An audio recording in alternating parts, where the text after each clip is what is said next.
Welcome to the Endless Honeymoon Podcast. You always come in so soft. Well, I'm a professional voiceover artist. I do know that. I do. I help you with your voiceover auditions. Yeah, you're really good. You'll play the other part. You'll give me great notes. I won't get the job. You will. That kind of stuff. It's kind of fun. No, Moshe. You're not a jealous person, though. That's what's good. It's true, honey. I'm not a jealous person. You might get annoyed if you don't get what you want, but you're not really a jealous person. The truth is, I came over the other day and you had taken a lover. And I didn't know he was going to be here. He was a very tall, greased up, muscular Italian man. And I guess what did you say? He had come on the Vespa and brought you a Pellegrino? And I was just kind of like andiamo, you know? Mm-hmm. I'm not the type of person that says... whatever Italian for, hey, get off of my wife. Yeah, hey, you were just really cool about it. No do this, I said. But I just went into the kitchen. I busted out some Rayos. And then he and I went on the balcony and smoked a cigarette. Some Mazzetta. Yeah, you guys went out on the balcony and smoked some Italian cigarettes. And by the way, everybody in Italy smokes cigarettes. Everybody in every country smokes cigarettes. How come they don't just all die of lung cancer? You think maybe it's okay? I think it's a hoax. Honestly, I think lung cancer is a hoax.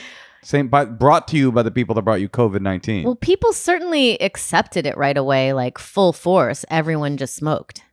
What do you mean? No one was like, wait, are you sure this is good? In the beginning. Yeah. Right. Like when you've started asking a question, it's like a chimney coming out of your, like burning your organs. You would think, I think people back then probably knew on a vague level it wasn't good for them. They just didn't anticipate that it could be just straight up death.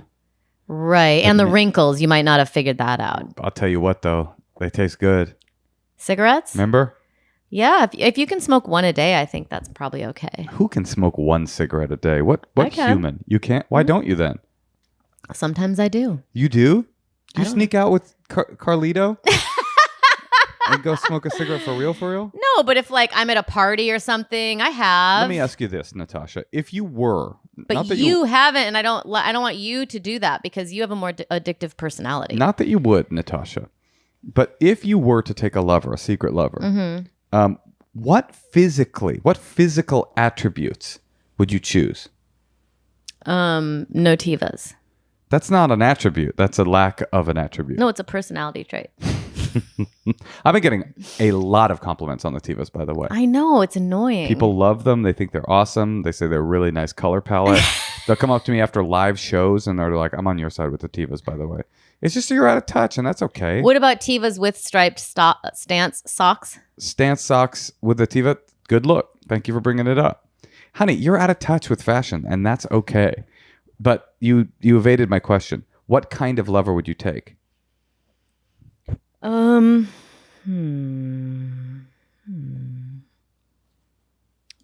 you don't want to know. I do. Probably someone really like smart and funny. I mean, that's not even deviating from what you get every night. That's boring.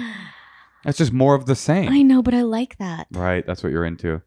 And then I'd probably fall in love with them. I would do a probably a supersized PAWG. What's that? We've talked about this before, a fat ass white girl. But I would do a SS PAWG, like a ship, the supersized PAWG, like a big PAWG. Okay. Yeah. What? Cool. Just letting you know. Great. I'm letting you know. Yeah. That it's just going to be somebody just like me, and then you'll come back. You'll eventually come back because what's the difference between that guy and me? At least I'm the father of your child. Exactly. You just circle on back. Well, I'll be out sailing on the ship on the SS PAWG. All right. Well, have fun. Bon voyage. Okay, hasta la vista, or hasta. What do they say in Italian? See you later. Ciao. Ciao. That's what I'd say from the bow. Bow ciao. I'd give you a nice little bow ciao. Thank you. But before we do that, before we take our lovers, why don't we hear some secrets? Let's do it. Hi guys, this is for your secret dump. I'm taking a dump, but that's not the secret. Ugh. I'm in the bathroom at work right now, and I was just informed by a coworker that they took the dessert my wife brought into work yesterday. They took it home to their wife, who has some diet restrictions. Now, they came in very excited this morning. Oh, thank you so much for the dessert. I'm dairy free and I'm gluten free, and it's hard to find something that's so good. This dessert was not dairy free. It was not gluten free. It was very clearly labeled. She looked fine, but I'm not going to check in to see. Okay, thanks. What kind of willful cognitive dissonance does this person have where they just see a random dessert in the company refrigerator and just assume it's dairy-free and gluten-free and then thank the person? That's a stupid person. I mean, I think that to be dairy-free or gluten-free is good. Are there times when it could kill you to eat or drink it? Yes, but probably everyone's just going to be fine. Right. Most people that are gluten intolerant can take a little bit of chocolate cake and kind of be okay. I always, right? I mean, because most people don't have celiac. Most people are just like, it makes them bloated or they have a stomach ache. This is a hot topic issue. I know, Moshe, and I don't want to get canceled by the gluten community. I'm just saying that if you're intolerant, I think intolerance is bad. All right, well. Every time I meet a person that's got a hardcore restriction like that, I say, "Oh, have you done a double-blind taste test where you blindfold yourself and eat the thing that you say you're and see if you still get diarrhea?" Yeah, and no one ever has. I did that with your. By the way, it's not just gluten. To my glutenites out there, when your dad came to visit, your dad is a trip. He's like, "I'll only drink water in a bottle that comes from a spring." He won't drink, and I'm like, well, we have a purifier on the tap, like there's a water purifier. He wouldn't drink it. That's the same thing. He wants 8-ounce plastic bottles that he can throw away all day. And I said to him, I go, what about the environment? He goes, 2 words, recycle. He did not say. He didn't say 2 words. That would have been too good. But he said, and it was hard for me to argue with him. Well, but anyway, he wouldn't do the taste test. Blindfold yourself, drink the spring water, drink my purified water from the tap that goes through a filter. If you like the spring water better, I'll never mention it again. You really, really like that better. If you don't, then you're bullshit. And then what do you think is behind it? Neurosis? Neurosis, being picky, wanting to have control sis. That's what I think.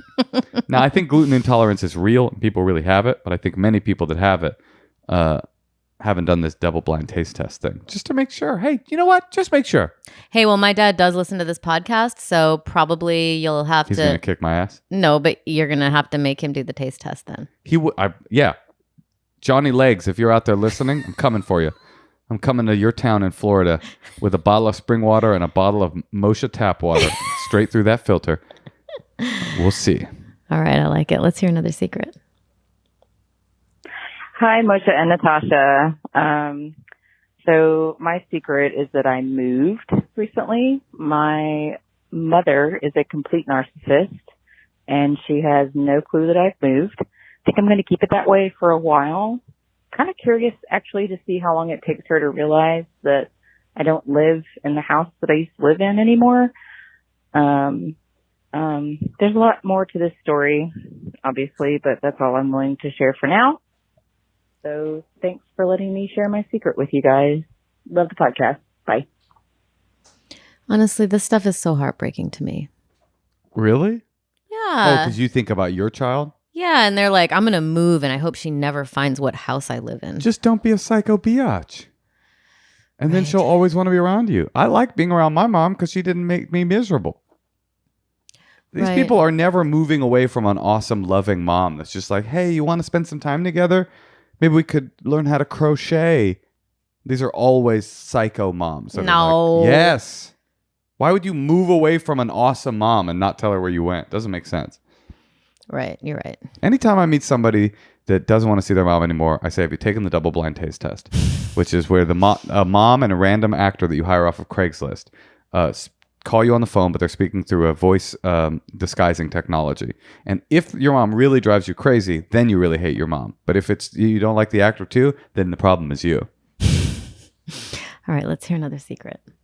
Hi, Natasha and Moshe. I love the show. I have a secret that I wanted to share, and I'll try not to make it super long. So anyway, I used to date this guy in my 20s. I'm in my 40s now, and we used to go to a lot of Phish shows and party really hard, and I just kind of stopped doing all that when I met my husband 10 years ago. So anyway, the pandemic is ending. A bunch of my old friends are going. And I got really excited about it, and I wanted to go to a Phish show. So I'm going to Phish Yikes. and trying to listen to the music just to sort of, I guess, reconnect with it or whatever. And I'm listening to it, and I'm like, Trey's voice is really fucking annoying. And a lot of their music, it just is really long. Like, the songs are so fucking long. So I'm called trying to, following the quote music. unquote, study for this show, so I don't feel like a complete dumbass when I go. But I don't know. I don't know if I can just keep listening to it. I plan on doing some Molly while I'm there. Haven't done that in a long time. Getting really high, and I know I'm going to enjoy the show because I used to enjoy them back in the day. But on a day-to-day basis, yeah, Phish fucking sucks. All right, you guys take care. Bye. Wow. One of the unspoken ravages of COVID-19. These poor people can't even enjoy Phish anymore on the other end of this. How much we've changed. I have 2 words. iPod headphones. Go to a concert and listen to your iPod? No, that's what you do at a Phish concert. You spend money to go to the Phish concert, and you listen to what? Other music. Why would you go? Oh, I thought she wanted to, I don't know, just to have fun. But that's not fun, is it? To go to a concert and listen to Jewel? That's what Natasha's, by the way, always listening to at the house. It's like a constant Jewel-a-thon around here. I do play one of her songs for our child. That's right. It's called called awesome? Twinkle Twinkle Little It's a Star. crazy, beautiful song that she wrote called Twinkle And it's Twinkle the Little Jewel Star. cover. Yeah, it's the extended. That's pretty good. It's the extended version. She has a little take on it. She does. She added some lyrics, and they really do kind of make the song. I don't hate it. Well, I'm sorry that you didn't enjoy Phish. There's that old joke, There's an old joke about rave music, which is really an old joke about the Grateful Dead, which I'm sure applies here to the Phish concert. No, the Grateful Dead are good.